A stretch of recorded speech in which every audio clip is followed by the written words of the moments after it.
Paramashivoham. Om Nithyananda Paramashivoham. Om Nithyananda Paramashivoham. Om Nithyananda Paramashivoham. Om Nithyananda Paramashivoham. Om Nithyananda Paramashivoham.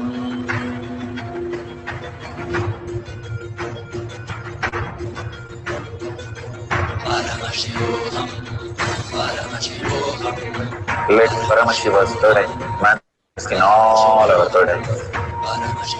Let the Amrita pour, let the Varni open up, manifest in all of us.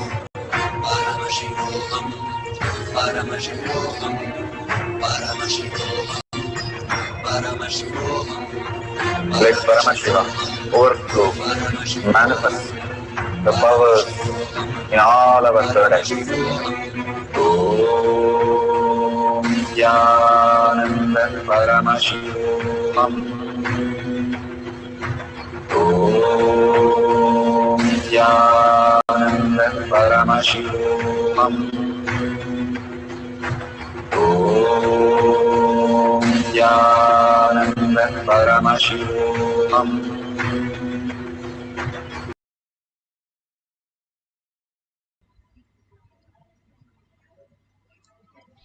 Beautiful darshan and blessing and power manifestation, powerful cognition, all that Bhagavan is showering on us. Let's take a few minutes to share in tinyurl.com/power manifestation.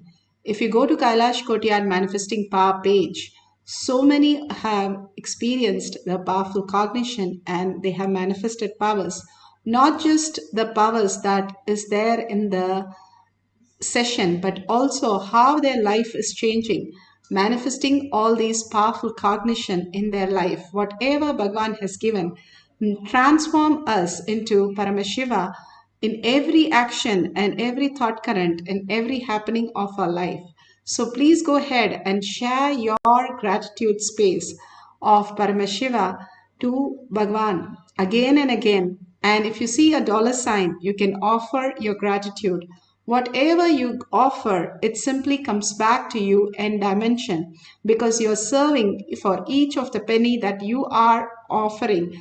You are serving Paramashiva directly and all his ganas, feeding them, taking care of them. Whatever Bhagavan is doing with your dollar, it comes back as punya in n-fold and showers on you.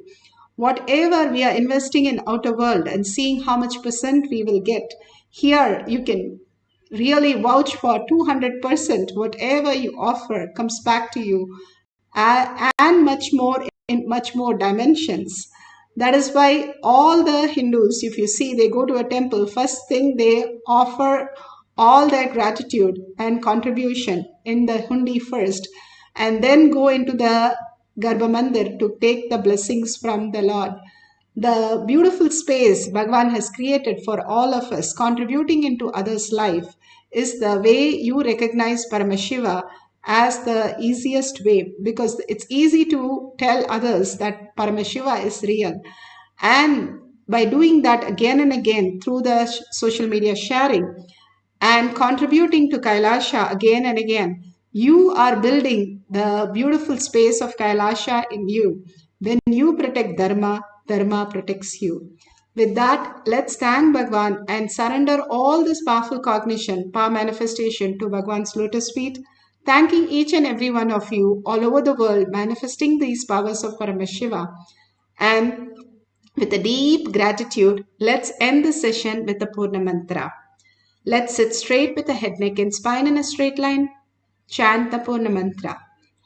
Om Purnamada Purnamidam Purna Purnamudashyate Purnasya Purnamataya Purnameva Vashishyate Om Shanti Shanti Shanti. Hari Om Tat Sat Sarvam Bhagavate Sri Nithyananda Paramashivam Paduka Arpanamastu. Om Nithyanandam. Thank you so much. See you after the next darshan or next satsang in Kailash Kotiyar Manifesting Power Session. Nithyanandam.